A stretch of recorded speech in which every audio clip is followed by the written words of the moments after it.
Oh boy. Okay. It's been 3 days since I've taken down my hair, and I know nobody cares, but I have yet to wash it, and it's starting to drive me up a wall.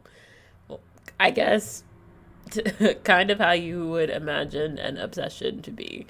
Even though I'm not obsessed with my hair, it's actually quite the opposite.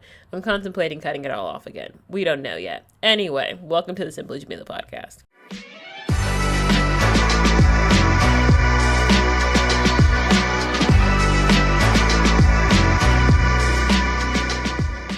As you could tell by that moment in the beginning where I don't know, turned into a man, my voice got super deep. I woke up not too long ago and am recording this. It's just the way the schedule's working out this week, and I'm okay with it. However, I don't know. My energy levels are still interesting. I think we talked about it last week where I got my blood drawn. I think we did. Actually, I don't know if I included that or not, but I had to get my blood drawn to figure out why my energy levels were so low, like to the point where I was going to pass out quite a few days in a row. Turns out I'm anemic again. However, my energy being low right now is not that. It is simply the fact that I woke up and I don't know why. It's like crazy because I was going to wake up anyway. That's it's starting off sounding really bad, but it's more so the fact that I was wait, I don't know how to explain it. I'm someone when the sun is up, I start waking up. So I knew I was waking up, but then someone texted me and I literally was like, absolutely not. There's no way you have my phone vibrating before my alarm goes off. So now I just want to go back to sleep and try again. Also, I haven't said my name. Hi, I am Jamilah. This is my podcast. I just sit, ramble, talk about whatever's on my mind, and I don't know if we have a good time. I have a good time. I love going back and editing, and sometimes I go back and I take notes, and it's just like, wow, I really felt that, or I really said that, or I really thought that. So I personally love it here. But I mean, this is my personal podcast. And for some reason, other people listen. I don't know. Before I ever get into what an episode is about, I do like to share some good news. And I have some good news. So let's get into it. Let's get into our weekly wins. I feel like I haven't said that in so long because low-key, I feel like we haven't been winning. Because you know what? Let me go on a tangent. What? And I'm going to quote Kamala. We knew it was going to happen. We knew it was going to happen, but you are literally taking away and suppressing my voting rights. Get me out of here, Chief. Get me out of here. Because, and again, I hate to say it, but I did feel like it was going to happen, especially after Roe v. Wade. I was like, oh, we're not safe. And by we, I mean, it is women, and it's Black women. I mean, granted, the Voting Rights Act is really for any person of color that's largely affected. Although I watched a Instagram reel where a white man talked about how white people are also affected by it.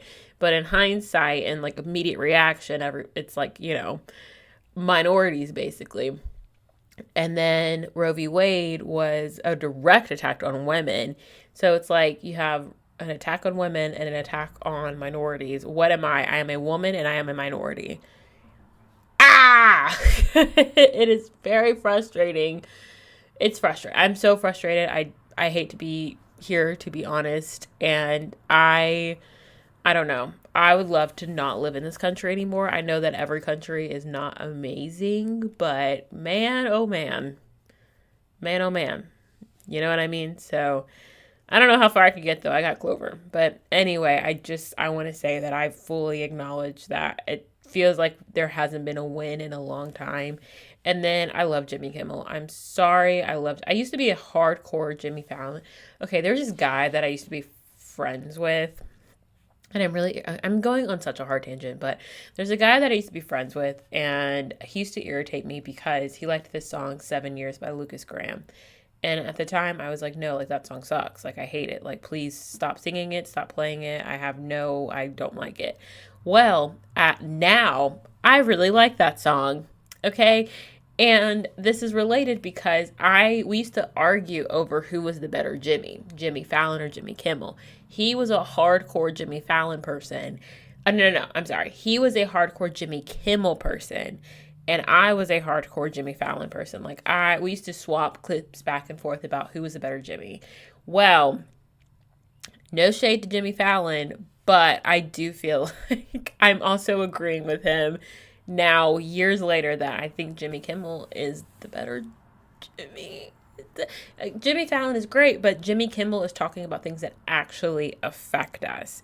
And I don't know if it's because they took his show off the air or he now has something to say, but I appreciate that he is saying something. Same thing as Colbert.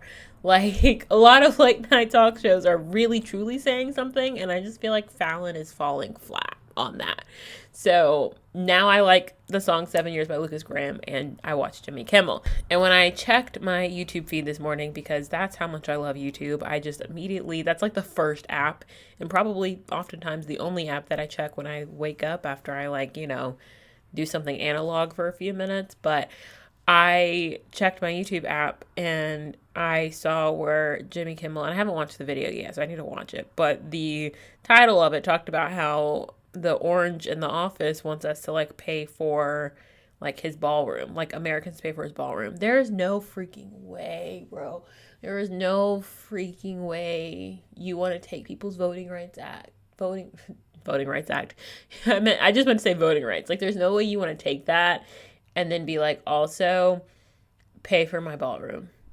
And I can't even dance. I guarantee you that man cannot dance. I guarantee you he cannot dance. On top of that, where I live in North Carolina, gas is over $4. I have never seen that. Now, at least here. I did, when I lived in Tennessee, I remember, I think it maybe was the recession. I don't remember what period of time it was, but I was I'm still young, but I was younger. I'm pretty sure I was a child.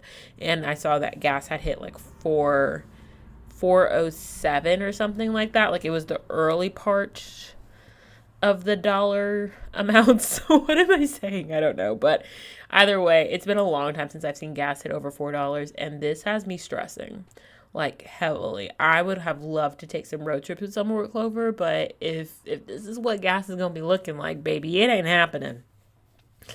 It might not be happening. I actually have to fly somewhere in a couple weeks, and I gotta go do what I usually do and park my car at a place close to the airport. Well, the airport's a 90-minute drive. Ugh. So I don't know where I'm gonna get the gas money for that, but anyway. It's a little rough out here, and you want me to pay for a ballroom. Wild. Wild. Also, Clarence Thomas. That's it. The sigh of disappointment and absolute shame. I want to say so many swear words right now, but I'm trying to be a better person about that as far as this podcast goes.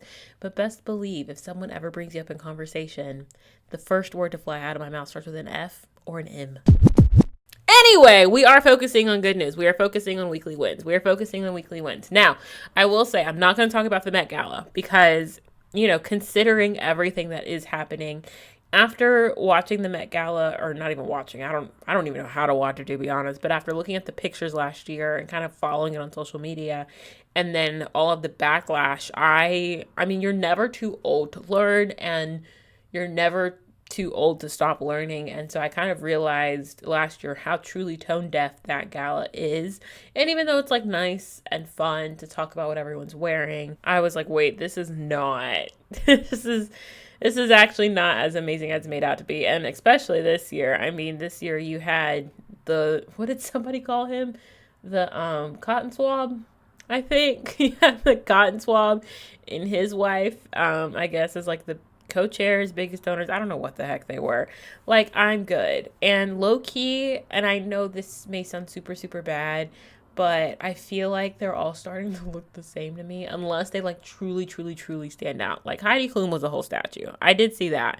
And Janelle Monáe looked amazing. Super, some people were so intensely on theme that it was you can't help but be whoa. But besides that, I mean, oftentimes, yeah, there might be a story behind the outfit, but off first look, it just looks like something I've seen before. So, I don't know. I did not watch or keep up with the Met Gala at all this year. Like I said, I just saw Heidi Klum, and I was so confused. But you know what, girl? Eat it up. Eat it up. Anyway, the good news that I do have is about the Kentucky Derby, which I I feel like I should know about because I'm from the neighboring state, but that literally makes no sense. And I know nothing about the Kentucky Derby besides the fact that it's racing and it's some horses and you bet on it and you dress up in like your Sunday's best with your hat. Like that's kind of it. And I'm guessing like celebrities go, I think, question mark. I don't know. But that's all I got as far as the Kentucky Derby. So to my international listeners, I hope that I hope that adequately explained what it is. Either way, at the Kentucky Derby, Golden Tempo, which is the name of the horse, got in first place. Great, fantastic, right? But this was a historical win. Why? Because I'm probably going to say this wrong, and I'm so sorry. It's either Cherie or Cherie DeVoe became the first female trainer to win. So she trained the horse, and I'm assuming the rider. So this is a historical one because the first woman ever, first female trainer ever to win because Golden Tempo won. And not just that, Golden Tempo's rider is Jose Ortiz. And his brother, I'm going to say it wrong, I'm so sorry, Erod Ortiz Jr. was also racing. Jose came in first place with Golden Tempo, and his brother, I'm going to just call him Junior, came in second place, which was a very big win for the Ortiz family. And guess what's crazy? They're Puerto Rican.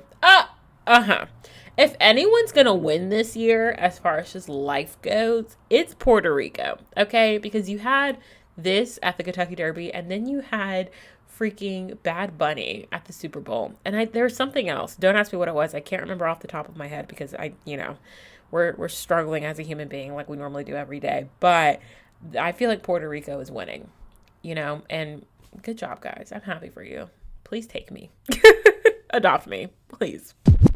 I am so interested in what I say regarding this episode because I know what I want to say, but I've already word vomited so much that it's kind of like, what's going to come out of my mouth that may or may not make sense regarding what I want to talk about with this episode.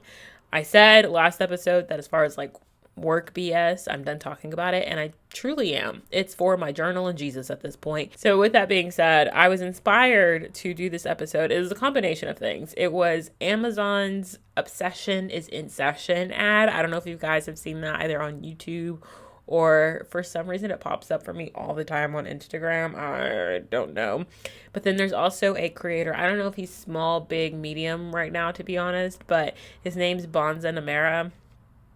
I'm probably saying that wrong too, but I know his first name is Bonza. Anyway, I watched one of his YouTube shorts not long after I watched the Obsession is in Session ad, and I was like, ooh, wait, brain. So, thank you to those two videos for inspiring this episode. You may not agree with what I say, but the crazy thing is that I am allowed to have an opinion on my podcast because it's my podcast. A concept, I know. Let's start with the Amazon of it all, which I know. I just talked about the cotton swap. I get it.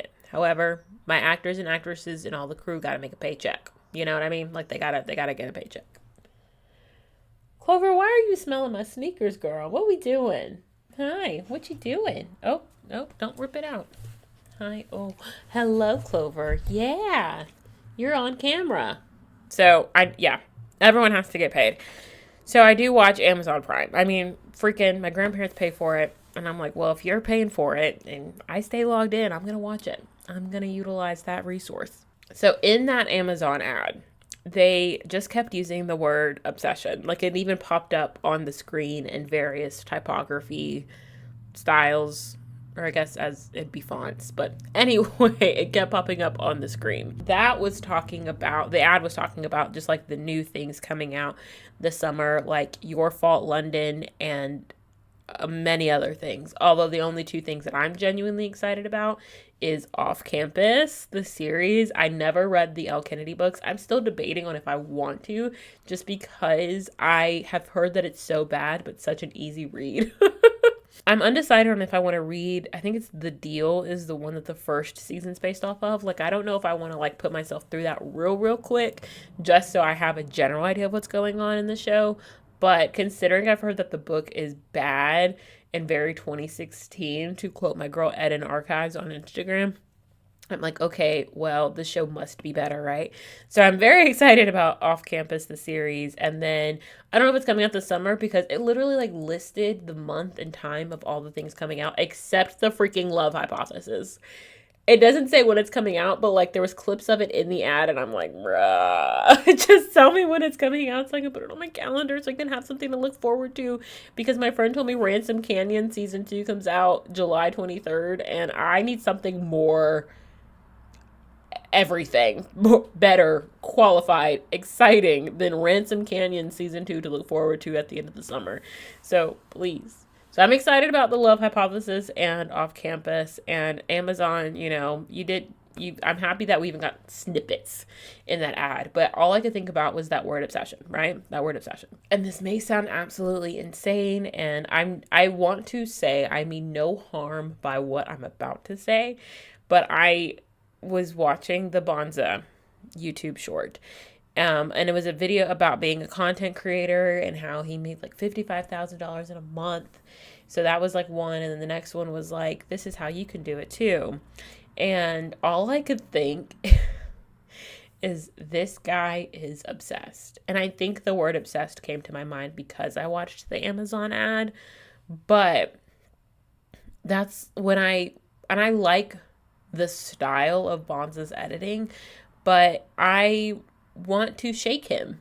I want to grab him by his shoulders and shake him.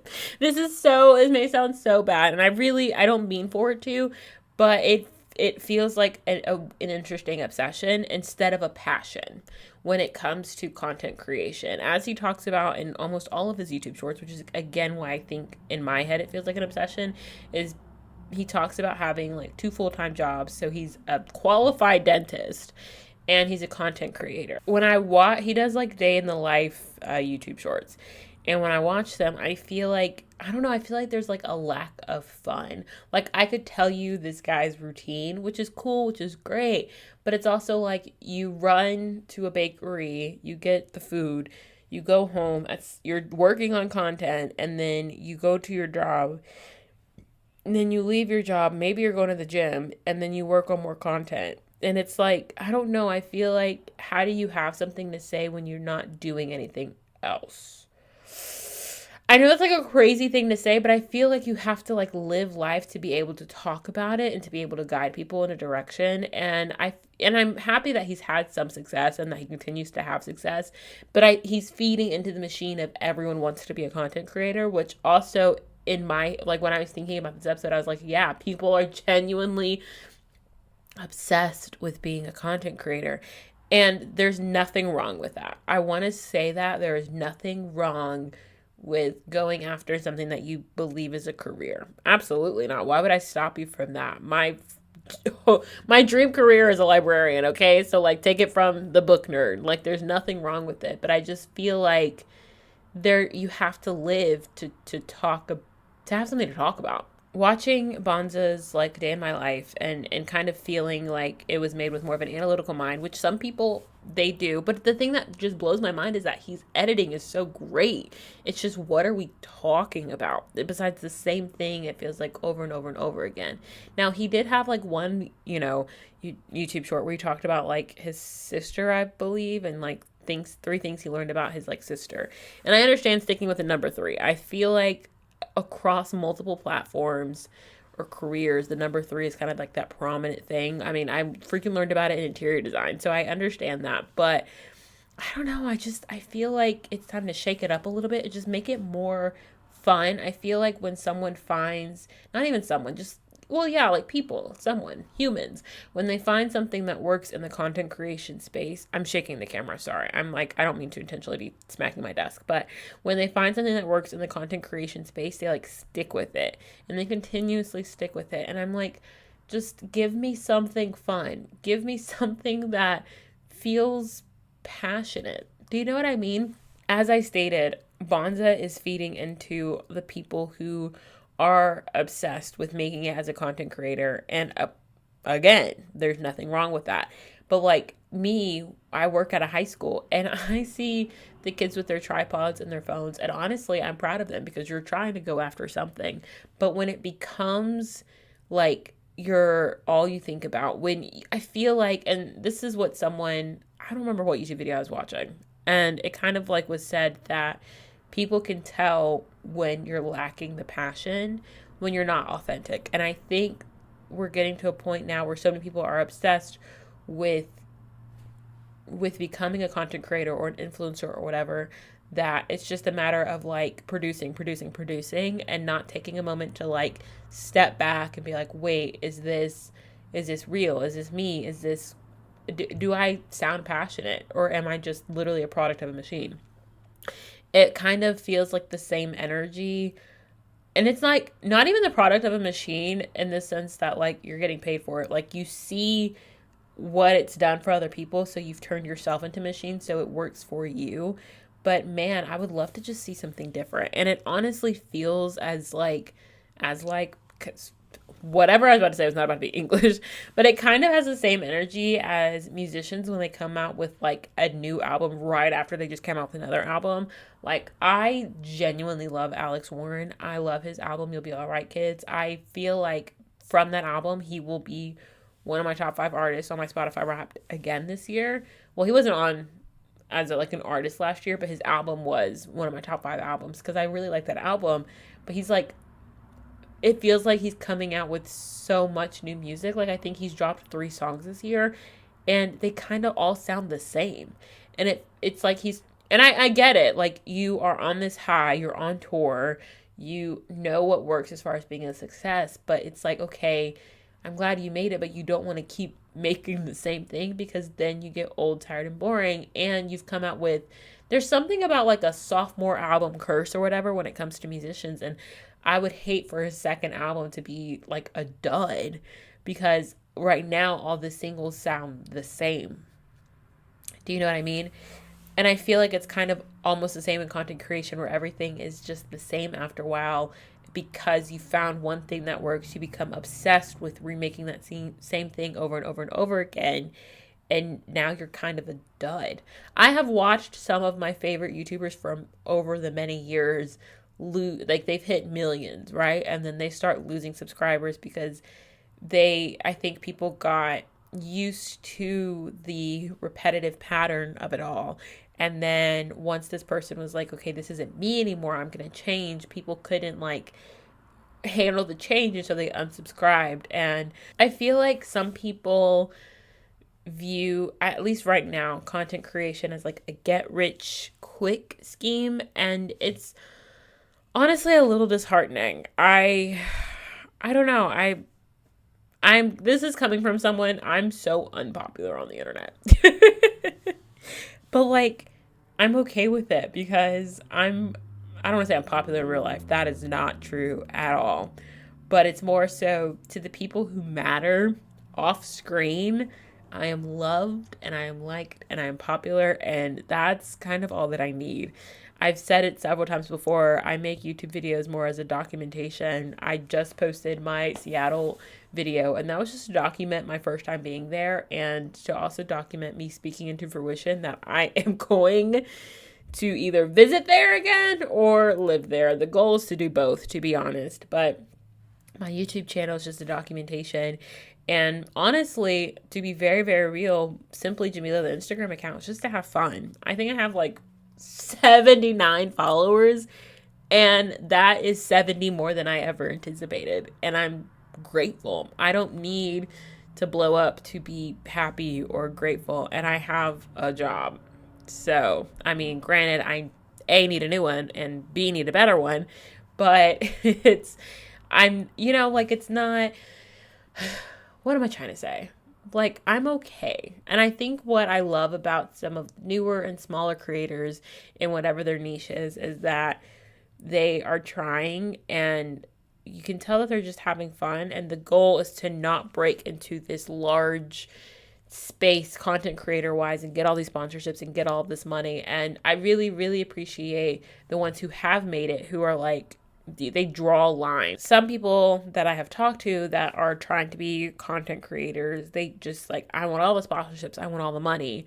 But in that way, they kind of lose themselves morally, or, they get a sponsorship and it kind of it doesn't really align with their beliefs, but they've lost their beliefs in who they are and the obsession of just simply making it big and getting that money. So I really appreciate when I watch someone's content, because there's a Black girl that I recently watched her video, and she said she turned down a $50,000 deal because she didn't agree with the company's like overall morals and values, and that is amazing.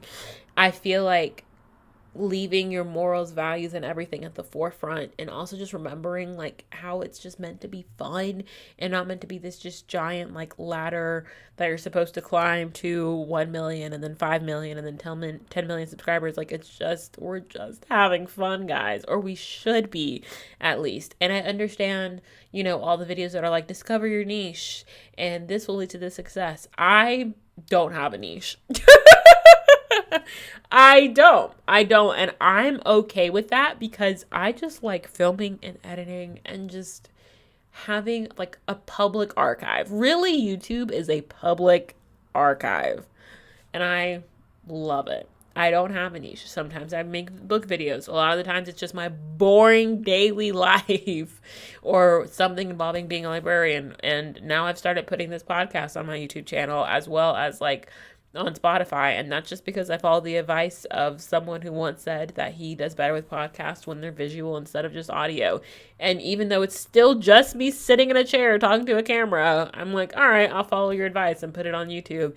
And on Spotify, it's also a video, but it's just kind of like, I don't have a niche. My mouth, I talk too much. Is that a niche? Can that be a niche? But also, I'm not really obsessed with the idea of like becoming a giant content creator, because like low key when I watch like YouTube videos, I was thinking about this the other day because I was going on a YouTube binge. I was taking my hair down. I needed something to watch, and I didn't have a movie that I really wanted to watch. Like, I had finished Ruth and Boaz for the second time. I was like, okay, like give me something else to watch. So I was like watching YouTube videos, and I kind of got stressed because like they were sponsored videos, and I do appreciate the YouTubers who kind of just like slide it in. They don't just like rush speak and put it all at the beginning as if it's an afterthought. They like intentionally, you know, figure out when to put it into their content or into their video. But also it's like you have to say specific things, you have to show specific things,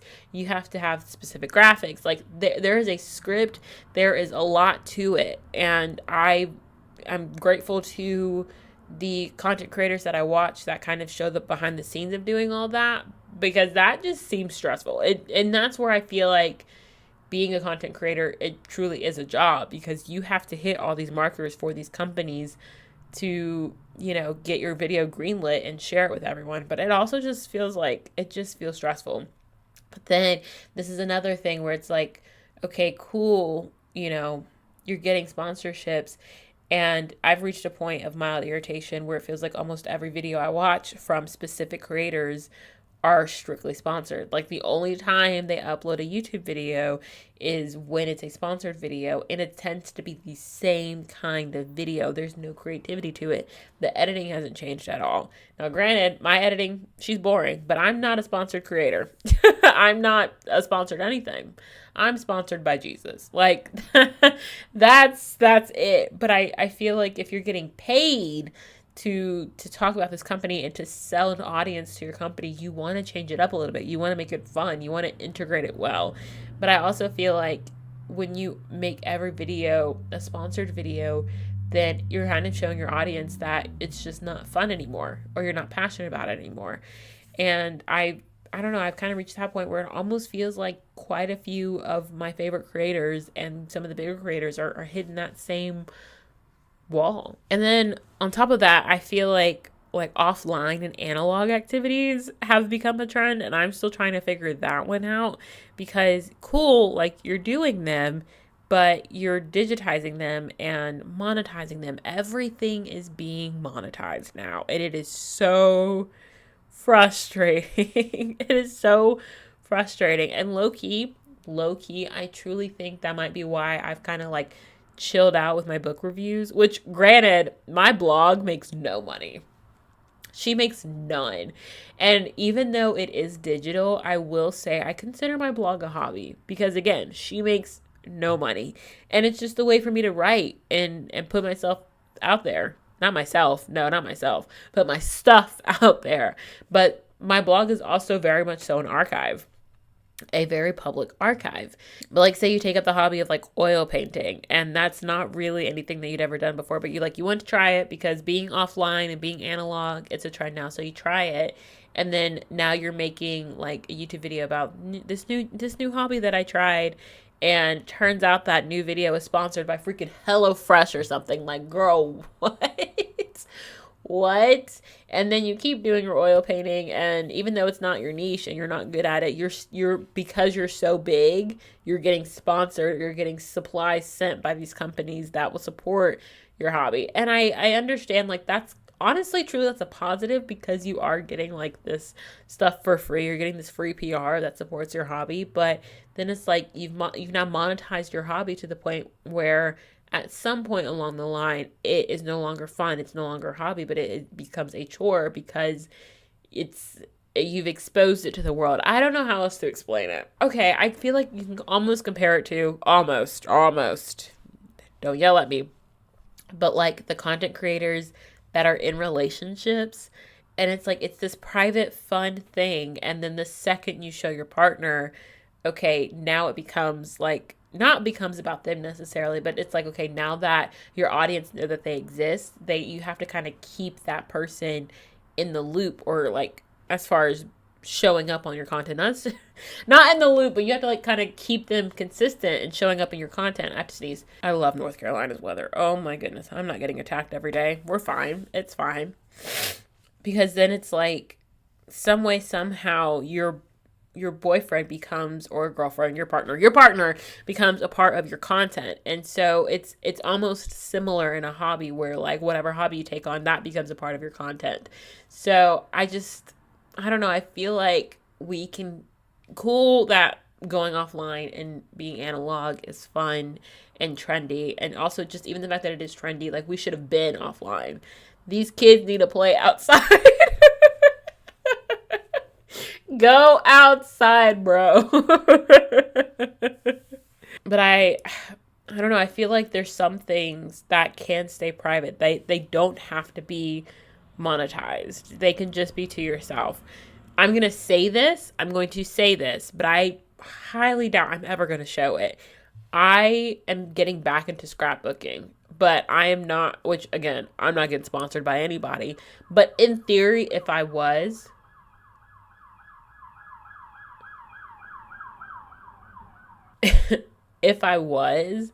I would never show me scrapbooking. I wouldn't, because that is my personal thing. Also, there's a ton of pictures of my family, and it's just very like, it's me, it's my thing. It's something that brings me peace. It's something that's fun. Also, I feel like if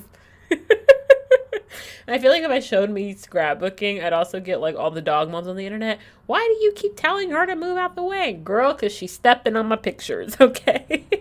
I feel like I would somehow get like attacked because Clover loves to be in my face. And I mean, and there's nothing wrong with that. I absolutely love my dog to pieces.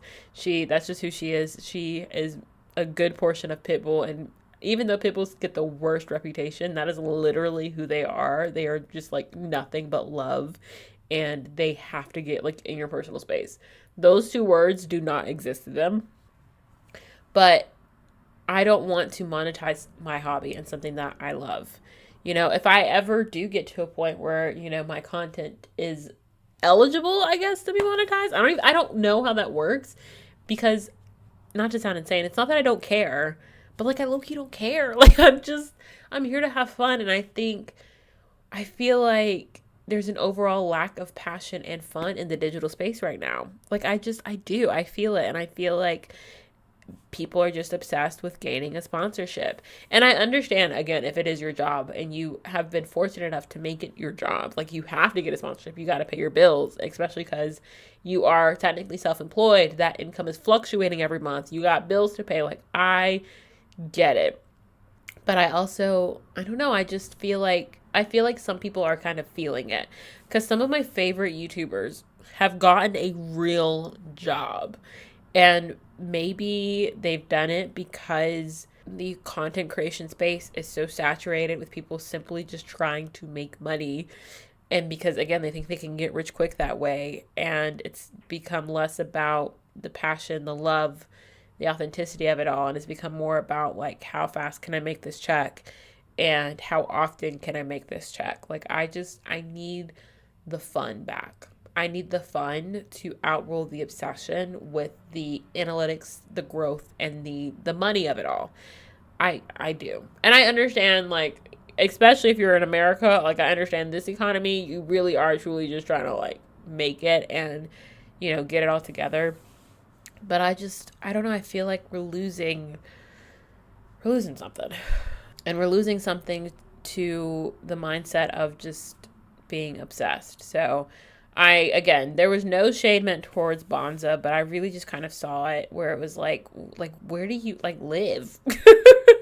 Live off camera. I feel like you'll never have a story to tell if you aren't A, doing anything, and then B, if you're not just, like, living your life, man. And if you're fine with, like, the hard routine of it all, then that's great. And I'm happy for you. But even just, like, this is going to sound insane because I did just upload a Seattle vlog, but, like, some people plan trips because they have nothing else to film.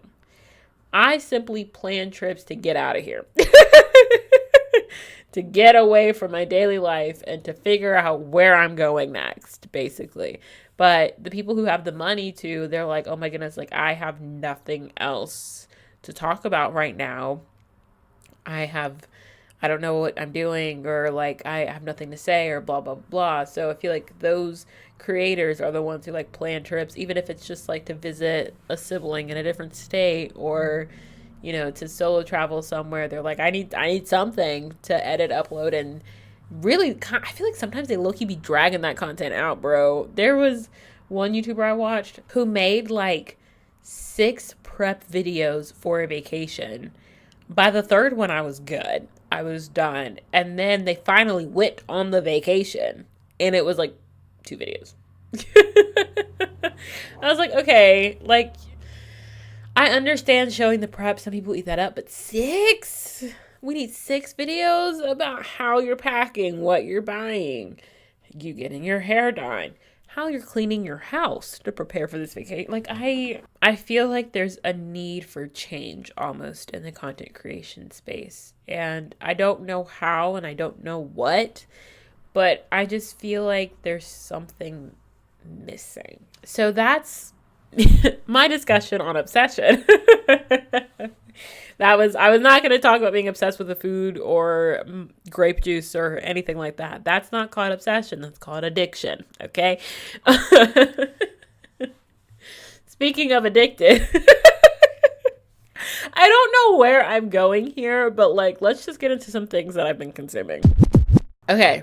So one of my favorite humans ever is traveling, and we have a book club together, and she was like, I need a really good book to read on the plane. And we've been going through the Fourth Wing series together, but, like, how do I explain it? When we started the Fourth Wing series, there were just 2 books, and we waited for Onyx Storm to come out. Onyx Storm came out, and then we just have been waiting and waiting because we both are adults with jobs, and she's in a relationship. And anyway, so she's traveling. She's about to go have the time of her life. And she was like, I need a book to read. And I was like, I guess this is our time to read Onyx Storm. So we're reading Onyx Storm. And then what's funny, or maybe it's not funny, but I have another friend who just finished Iron Flame and Fourth Wing, and she just went ahead and bought Onyx Storm. So I've been talking to her about it as well. And I'm reading Onyx Storm, and I'm fighting for my life. I'm not far in at all, which is, I'm trying not to stress about it because, again, I don't ever want to stress read. It makes reading not fun for me, and I love reading. Take me out of here, Chief. Help me escape to a different world. I love reading. But I'm, like, 50 pages into Onyx Storm, and I'm like, why? Y'all are already stressing me out, bro. Like, really, at the end of the day, that's what it is. I'm already stressed. And I think spoiler alert, please, like, skip 10 seconds. But I think I already became stressed, like, in Iron Flame, because Jack Barlow came back. And I just knew we were about to get some effed up stuff. So I think the anticipation of it all is what has me kind of freaking out a little bit. And actually, I have an episode that I'm working on, and I'm still working on it because it involves other things. It's a lot, but basically it's called executive dysfunction, and that's what I have. And my dietitian called me out for it. You're literally going to hear these words repeated to you in like a couple weeks, because this is going to be a podcast episode, because I'm locked in on this now that she said it. I'm like, wait, I do that all the time, where I like kind of am scared to do something because I like anticipate something happening. And she said it's not the same as anxiety. And I said, say less. Anyway, so I'm experiencing executive dysfunction with Onyx Storm. And I'm trying really hard to like just enjoy it, but y'all are pissing me off. You're pissing me off. You're stressing me out. I don't know what's happening with Zayden. Like I can't. I can't. Next thing I have is hilarious. It's actually not. It's a movie on Netflix called Swapped. It's an animated movie. I need to add it to my Letterboxd and low-key give it 1 star, because I turned it on just to have background noise while I was editing the video, and Clover was locked in. Like, Clover was enjoying the crap out of it. I'd never seen this homegirl so like sat and watching a movie before. And I think it was really just like the coloration of it all that was really kind of grabbing her attention. I low-key was trying to watch it, but I was just like, because it had a lot of heavy hitter big names, like Michael B. Jordan and Tracy Morgan. Like, what? There was other people, but those are the two that just came in my brain right now. But like, Michael B. Jordan was one of the main voice actors, and I could not get behind the plot. I could not get behind it. I was like, what is happening right now? What are we doing? Why? And why are we doing it? So, if you ever want background noise, it's fantastic background noise. If you ever try to actively watch it, I do not recommend. I would love to know if somebody's kid watched it and if that kid enjoyed it, because it was definitely a kid's movie. My dog loved it, though. She ate it up. My kid with 4 legs ate it up. But me as an adult, I was like, what is this? Speaking of Netflix, the last thing I have to talk about. Virgin River. It is a Netflix original. It's released its 7th season in March, and I have 1 episode left. I'm scared. Again, executive dysfunction. I feel like I know what's going to happen, but like, these people be stressing me out because Bree picks somebody. Who pick somebody? Okay, Queen, because you have the fireman who's getting his life back together, opening his mechanic shop, and you have the like cop, detective person. Actually, I don't know what he is, but he does something with the law, and you are a lawyer. Like, y'all are all heavy hitters in your own way, and I can't, because you're talking to both guys. You're stressing me out. And what's crazy is I don't even know if she's a sub. Sorry. I just got really passionate because I believe she came in as a side character and then quickly became like their love triangle became a big part of the show, and it's pissing me off, bro. Like, Bree, pick somebody, and I need the writers to stop being jerks and give Jack and Mel a child, because at this point we're 7 seasons in. Give them a baby. I need a win. Now, like I said, I have 1 episode left, so maybe that win happens in the season finale. I don't know. I'm sitting here getting to season 7 like, oh my goodness, they're going to adopt a baby, and it's going to be all nice, sunshine, and dandy, and we finally see Mel, like, get what she wants. But anyway, I just wanted to say, I really like Virgin River. At first I put it on as background noise. It was something that would play while I worked on my schoolwork for my master's program. But then I actually started watching it, and I was like, wait a minute. This is like a low stakes drama that keeps your attention. Like, I'm not stressed. Well, I said that and I just went off about Brie. At first, I wasn't stressed while watching it.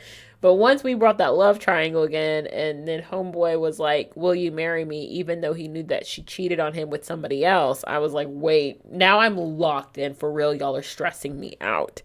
But prior to that, I was still watching it, and I still was like enjoying it. It just felt very low stakes, even with the fact there's a very big element of like medical drama to it, because Mel is a nurse practitioner.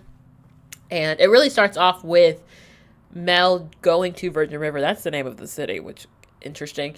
But it starts off with Mel going to Virgin River to work with Doc. I don't even know his real name, low key. They might say it, and I just don't know it. I just know him as Doc, but Mel goes to work with Doc, and Doc creates problems for her. Well, of course, over the 7 seasons, they've like become family basically, but it's a really great, again, it was a low stakes drama, even with all the medical stuff. Now, I did, I have this problem where I cannot watch childbirth, so I did have a little moment not too long ago where I was like, okay, get it off my screen. That's a lot. Please take it away. But overall, it's a great show. And it's kind of what I think I said this in a YouTube video where Golden Girls got me through my undergrad. Virgin River got me through my first year of grad school. I got to find something to watch this fall that'll get me through the second year. But grateful, grateful, grateful to Virgin River for helping me get through the first year. Okay, I said the word school, and I guess it means it's time that I actually have to go, to work.